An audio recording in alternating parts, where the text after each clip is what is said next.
I'm Deepak Chopra, and I think our consciousness, or if you will, our soul, is a place of contrast, because all creation occurs through contrast. You have up and down, you have hot and cold, you have light and darkness.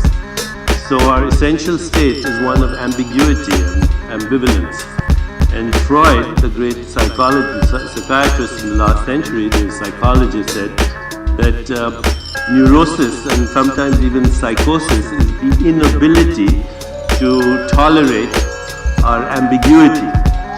The fact that we are sacred and profane at the same time, that we are divine and diabolical at the same time, that we can have forbidden lust on the one hand and unconditional love on the other. This is the human condition. That there's a part of us that is called the shadow.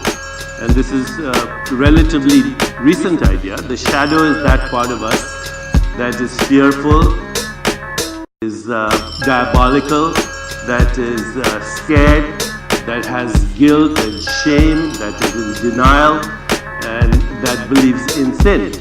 It comes from separation from our divine source.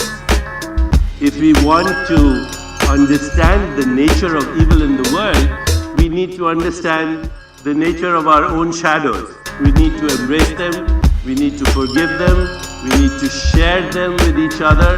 And it is my belief that people who obsess over sin, people who obsess over guilt and shame, and unfortunately there are religious institutions that have actually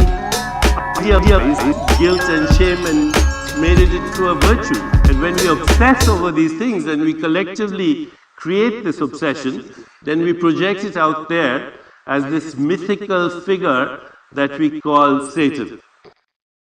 People do not have any need for Satan.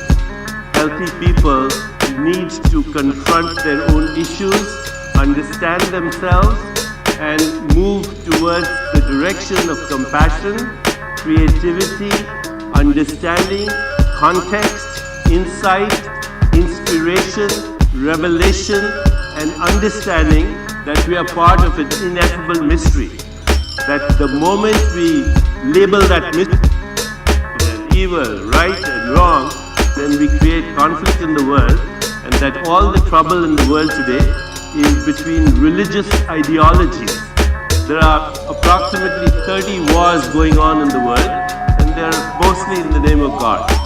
So I would say, be done with Satan and confront your own issues.